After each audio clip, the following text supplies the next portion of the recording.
Kannauj Behala area में तृणमूल कांग्रेस के candidate Ratna Chattopadhyay के खिलाफ बीजेपी ऑफिस में तोड़फोड़ के आरोप में एफआईआर दर्ज की गई है। ये केस इलेक्शन कमीशन के निर्देश पर पुलिस ने दर्ज किया।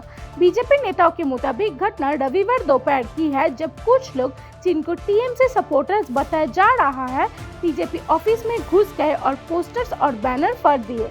इसके बाद एरिया में तनाव का माहौल बन गया और दोनों पार्टी के सपोर्टर्स के बीच बहस और झड़प हुई।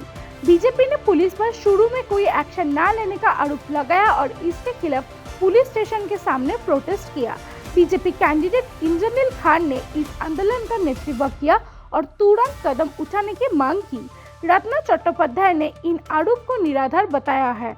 उन्होंने भी एक काउंटर कंप्लेंट दर्ज करते हुए कहा है कि बीजेपी सपोर्टर्स ने टीएमसी के पोस्टर्स और बैनर को नुकसान पहुंचाया। ये भी स्पष्ट नहीं है कि घटना के समय वह मौजूद थी या नहीं। बाद में इलेक्शन कमीशन के हस्तक्षेप के बाद पुलिस ने एफआईआर दर्ज की।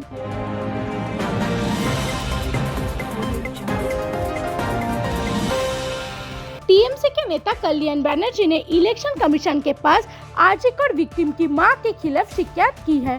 उनका कहना है कि उन्होंने चीफ मिनिस्टर ममता बनर्जी के खिलाफ गलत बात कही।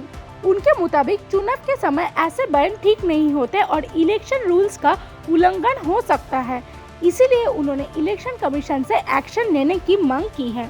ये विवाद तब शुरू हुआ जब विक्टिम की मां ने स्टेट गवर्नमेंट और चीफ मिनिस्टर के खिलाफ बयान दिया। इससे राज्य में सियासी तनाव बढ़ गया है। दूसरी तरफ विक्टिम की मां पहले से ही आर्जिकर केस को लेकर सरकार की आलोचना करती रही है। इस मुद्दे पर पहले भी कोलकाता में प्रोटेस्ट हो चुका है।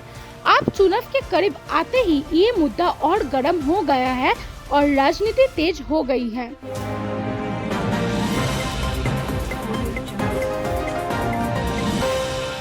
प्रधानमंत्री नरेंद्र मोदी ने वेस्ट बंगाल असेंबली इलेक्शन के कंडक्ट को लेकर इलेक्शन कमीशन पर पूरा भरोसा जताया है। कोच बिहार में एक रैली को संबोधित करते हुए उन्होंने कहा कि चुनाव प्रक्रिया बिल्कुल फ्री और फेयर होगी। अपने भाषण में मोदी ने लोगों से अपील की कि वो बिना डर के वोट दें और लोकतांत्रिक प्रक्रिया पर विश्वास रखें। उन्होंने जोर दिया कि इलेक्शन कमीशन इम्पार्शियल है और चुनाव को ट्रांसपेरेंसी के साथ कंडक्ट करेगा।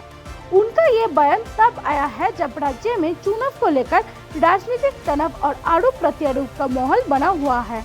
मोदी ने रूलिंग तृणमूल कांग्रेस पर भी निशाना साधते हुए कहा कि राज्य के लोग बदलाव चाहते हैं।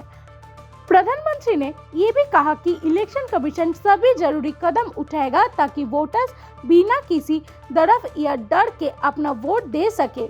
उन्होंने उम्मीद जताई कि पूरा चुनाव शांति और सुरक्षा के साथ होगा। वेस्ट बंगाल असेंबली इलेक्शन 2 चरण में होने वाले हैं, जिससे लेकर राज्य में सियासी गतिविधियां और तेज हो गई है।